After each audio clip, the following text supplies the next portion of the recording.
السلام عليكم ورحمة الله تعالى وبركاته. وصفة اليوم هي تشيز كيك. احنا عندنا بسكويت وطحناه يعني ودرناه بهذا الشكل. عندي في العلبة قيمة 250 جرام، لأنه السوار هذا تاع الحلوى انا غلفته بالورق الشفاف بهذه الطريقه، وضعته في الصحن كما شفتوا معايا.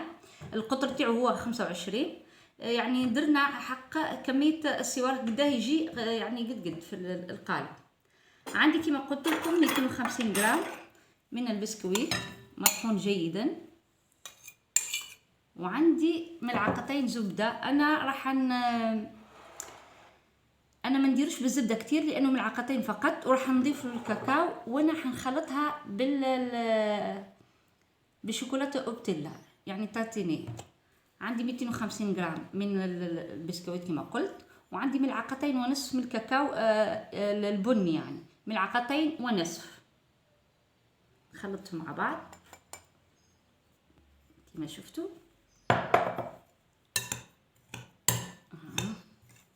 وبعدها نضيفوا ملعقتين من الزبدة، ملعقة كبيرة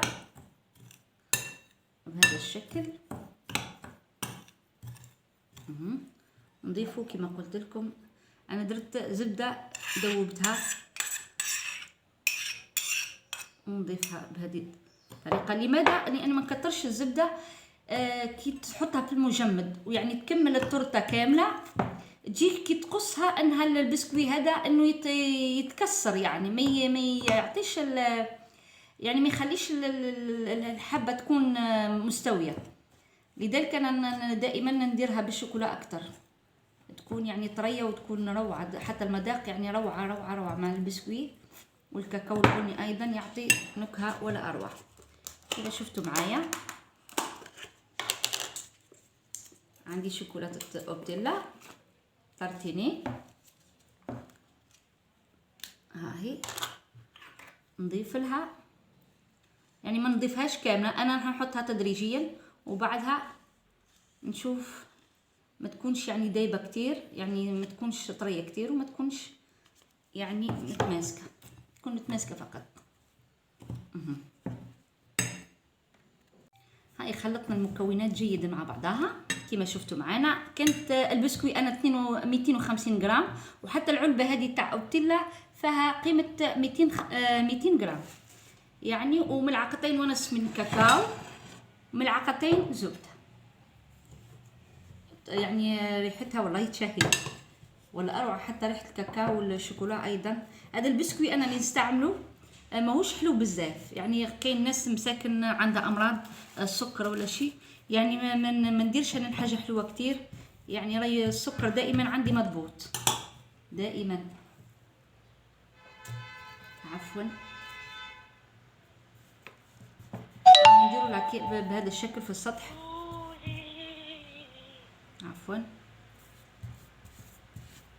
نفرشها بالسطح بهذه الطريقه كما شفتوا معنا.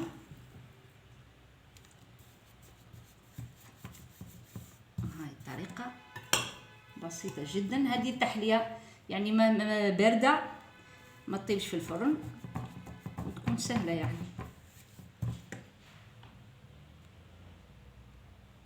ها هي احنا فرشناها على السطح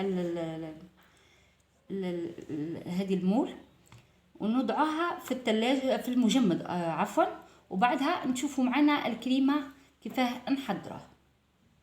الان راح نحضر الكريمه. انا عندي كريمه عفوا كريمه سائله فيها 40 سنتيلتر، وعندي ماسكربون هذه ايضا فيها 250 غرام، وعندي 120 غرام من كريمه بودره الشانتيه.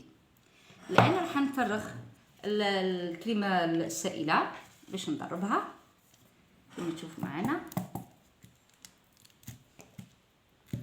بهذه الطريقه. انا راح نديرها بلونين، راح نديرها بيضاء وراح نخلط فيها ايضا، نضيف لها نقسم الكريمه على 2، ونوضع ايضا الشوكولا، يعني نصف تكون بالشوكولاته والنصف الثانيه حتكون بيضاء، يعني يكون شكلها ولا اروع. والله حلوه يعني ما شاء الله. وباردة، يعني ما هيش تحلية باردة ولا أروع. عندي كما شفتوا 120 غرام من بودرة الشانتيي، نضربهم جيدا، وبعدها نضيفوا الماسكاربون. كما شفتوا معنا نبداو نضربوها، طلعوها مليح، وبعدها نضيفوا ماسكاربون. كما شفتوا معنا ها هي متمسكه جيدا الكريمه. راح كما قلت لكم نضيفوا لها الماسكاربون، راح تجي التحليه ما شاء الله تجي ولا اروع. راهي روعه روعه روعه هذه الحلوى كما قلت لكم. عفوا ها هي نضيف، عفوا نضيفوا العلبه كامله. انا حنضيفها 250 غرام.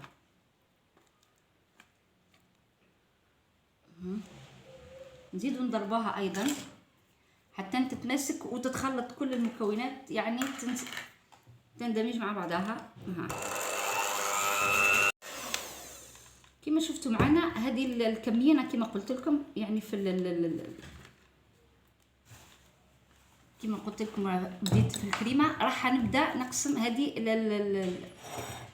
الكريمه على 2، لان راح نضيف لها الشوكولا بهذه الطريقه. عفوا النصف الثاني راح نضيفه، ها هي نقسمها هاك على 2.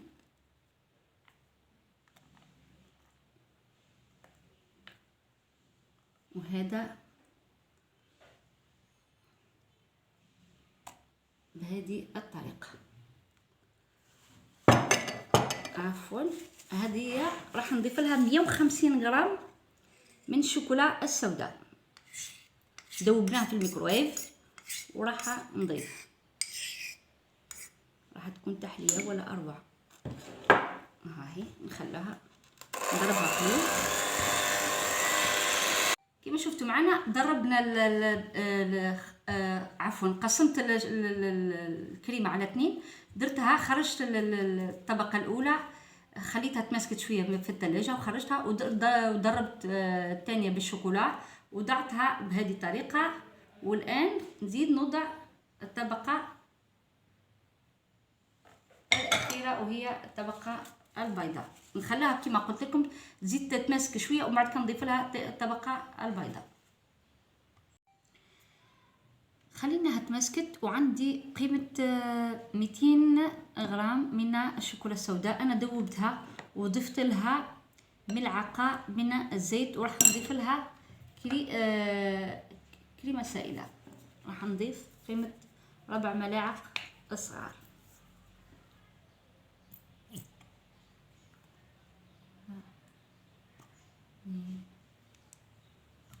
ثلاثة 4.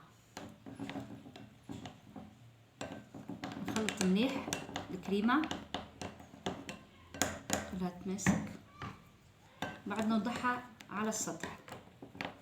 لو شفتها بدات يعني تبدا تجمد، نزيد نحاول اني نزيد نوضعها في الميكروويف او على حمام مائي. انا حنضيف نزيد الكريمة ملعقتين اخرين باش ندوبها في الميكروويف، لانها بدات تجمد لي.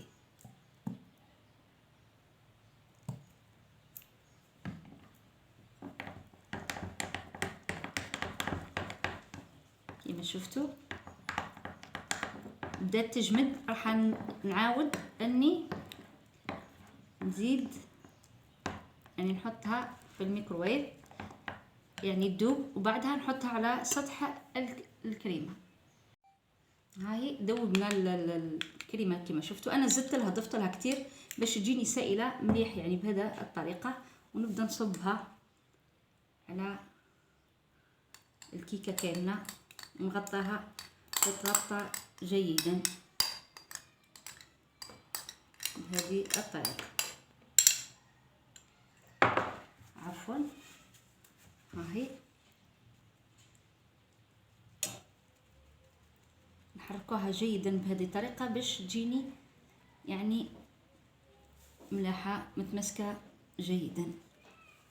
تجي طبقه ايضا يعني فيها لمعان. ها هي وبعد ما نخليوها مدة 6 ساعات في الثلاجة، في المجمد عفوا، 6 ساعات، ونخرجها ونديروا يعني تزيين بسيط جدا، وتشوفوا معنا شكلها النهائي. هذا شكل حلوتنا لنهار اليوم، كانت سهلة وبسيطة جدا. درنا لها 3 طبقات، يعني البسكوي وشوكولاتة وشوكولا بيضاء، وزدنا ايضا غلفنا شوكولا من فوق. كانت ولا اروع.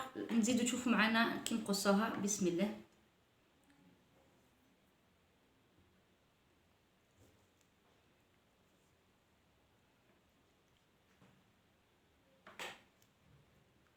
شكلها لانه كانت في المجمد، يعني قصها يعني بالعقل خلاص.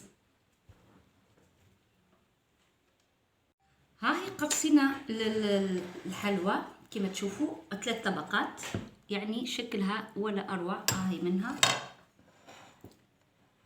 هاهي كانت والله يعني بنو، وخاصة حتى البسكويت كما قلت لكم انا درته بالشوكولاتة باش يكون يعني تكون طري، وفي ساعة يتقص، يعني ما تاكليه ويرجع طري كما كان، لانه الزبدة تاخذ وقت باش يعني باش تطرى. هذه ذوقها ولا اروع ولا اروع. فضلا منكم وليس الامر الاشتراك بالقناة والضغط على زر لايك وتفعيل الجرس ليصلكم كل جديد. والسلام عليكم ورحمة الله تعالى وبركاته.